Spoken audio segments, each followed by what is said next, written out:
So as I'm applying the lighter colors, you're starting to see things pop.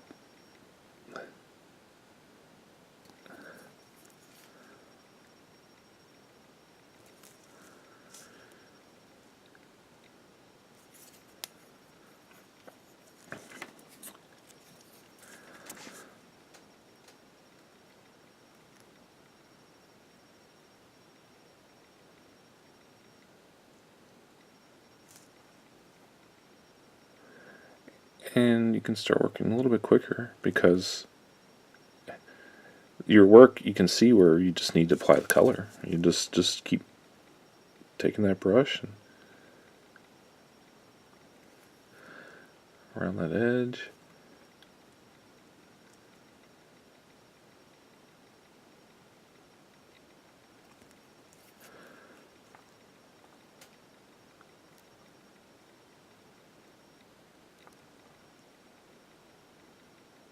Again, where the light is hitting the most.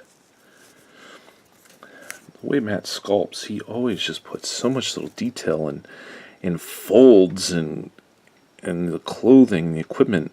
I love it, but sometimes, by God, it's just my analness in painting. I've got to touch all those different folds and make sure that they're popping out, that you can see it. There's just not wasted time for him.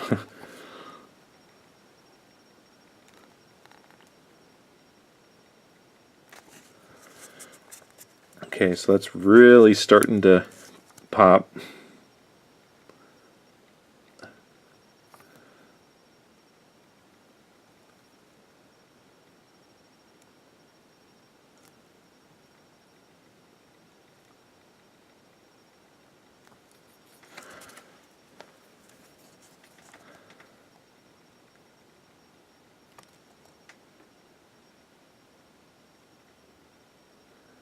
Work back that edging on that leg.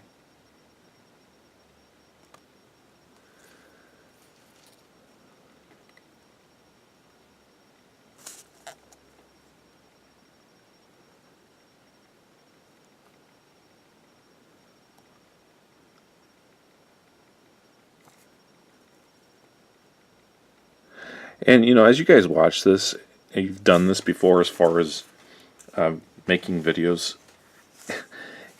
I am new to this, so if I'm doing something that you think I need to do differently, I am open to suggestions. I'm open to any help that you guys want to offer me.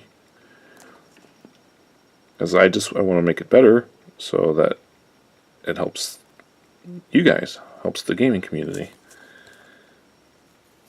Especially if it can save me, if I'm doing something wrong and it could save me time, that means I'll have faster videos out,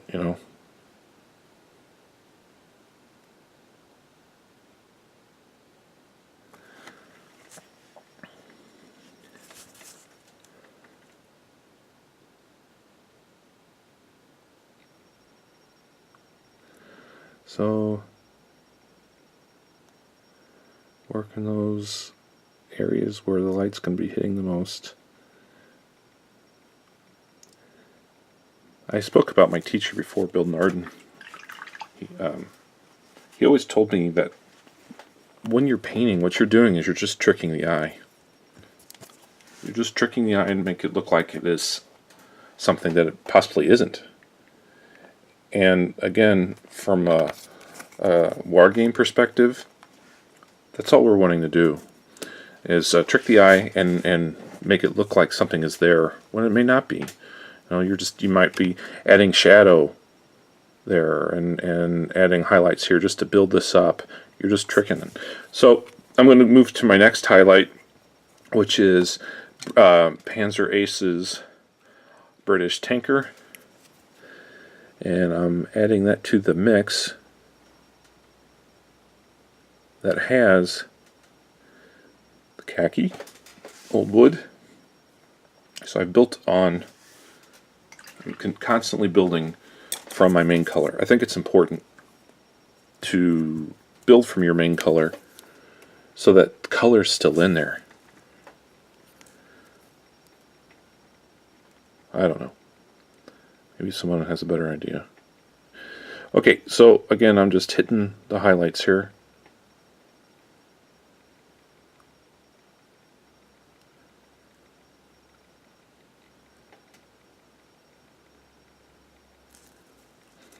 A lot of this work that we're doing right now lays the foundation for the finished figure.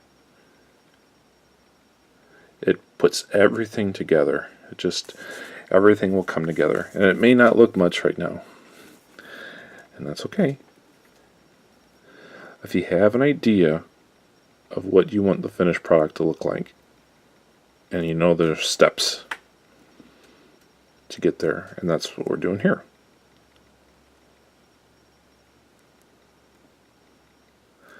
Biggest thing with painting, in my opinion, is practice, practice, practice. Getting to know your tools, getting to know the paints that you use, getting to know your brushes, playing around with mixing and mixing colors. You see what those colors are going to look like and how you can apply them.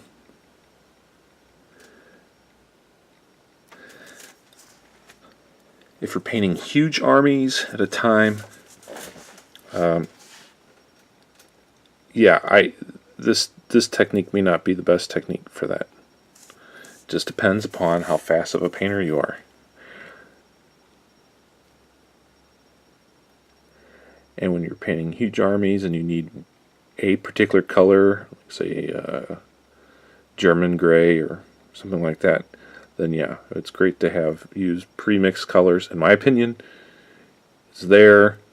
You can always freshen them up. You can always add a blue or a cream or a green to make the appearance look different. But for the most part, it saves you a lot of time if you just... Now, painting for competitions, and if you're selling figures, then that's one figure at a time or whatever. Then you can take the time to really add more color and variations. But as I said before, I don't have all that time, so I try to make it look as best as I can for myself.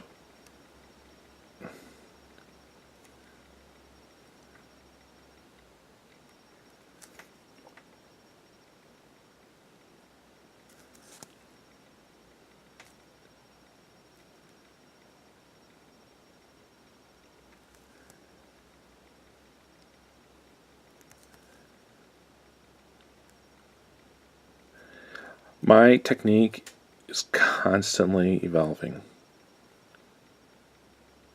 I am always looking for different ways to paint. I'm always looking for new products that might be able to do something a little bit better or make the figure look cooler or something like that. My personal opinion is if you just stay static with your technique, you're not really growing. You're just and you know what? There are a lot of guys that's what they do, and that is quite okay for them, and that's fine. Sometimes I wish I was like that. It'd be a lot easier for me, but it's a challenge, and I think for me it's a passion. And I'm sure you guys will agree with that. And if it's something that you really, really like, then you want to constantly grow at and get better.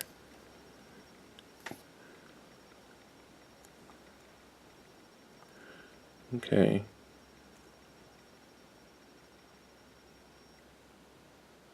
Hitting those edges again.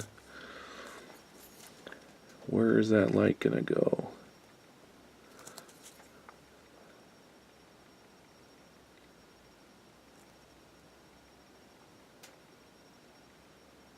The other thing about Matt and Elhiem miniatures is that he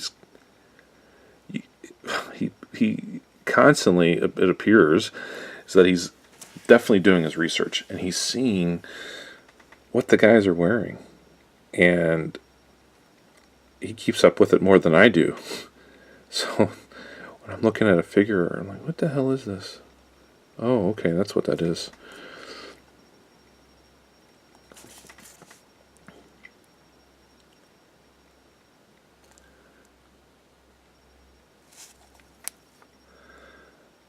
Okay. Okay, that is it for now.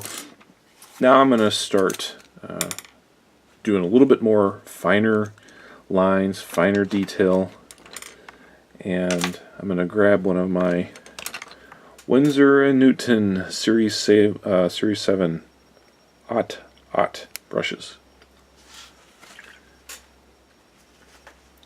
I'm bringing that out because I want I want a lot of control, and I want to be able to put the paint right there on those edges.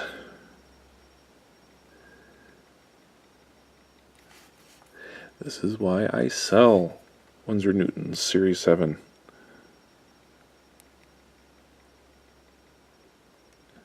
They're awesome brushes.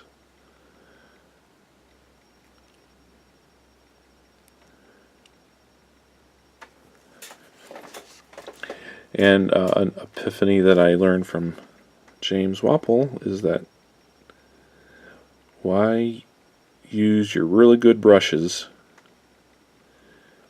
on a lot of the grunt work. Use some crappy 50-cent brush for the main work, and then bring in the really good brushes to do the fine lines.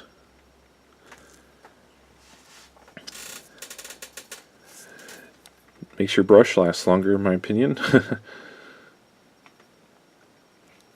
So at times, if I'm painting and I see that the lines aren't as thin as I want, I add more water.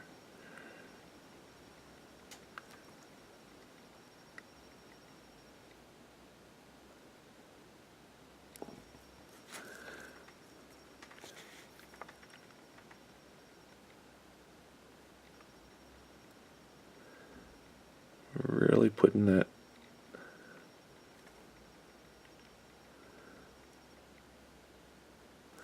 now. I'm really just using the British Tinker for the edges. Really just working those edges, trying to start squaring things off, making some definition.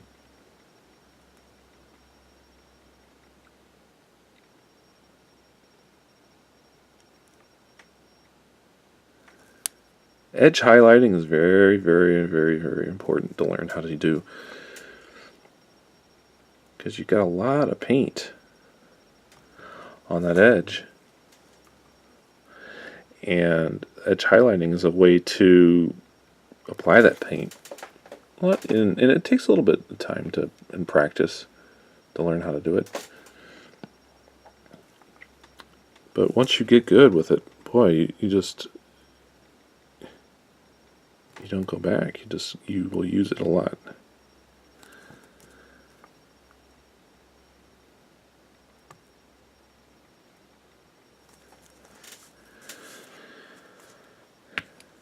Okay.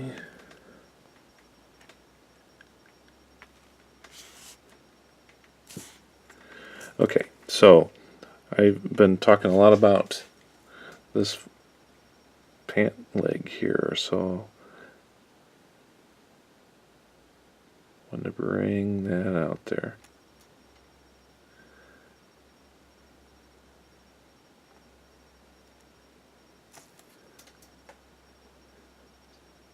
Now, the other thing about multicam, from my experience, is if you go too light on some of these things, and when you try to paint the actual camouflage on, you lose it. It just doesn't look right.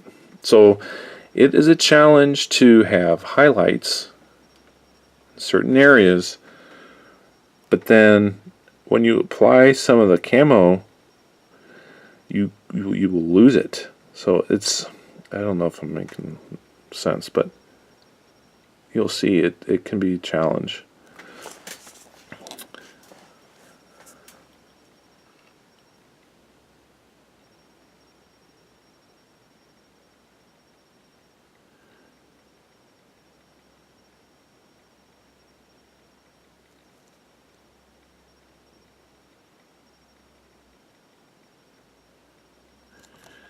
So I'm just trying to, again,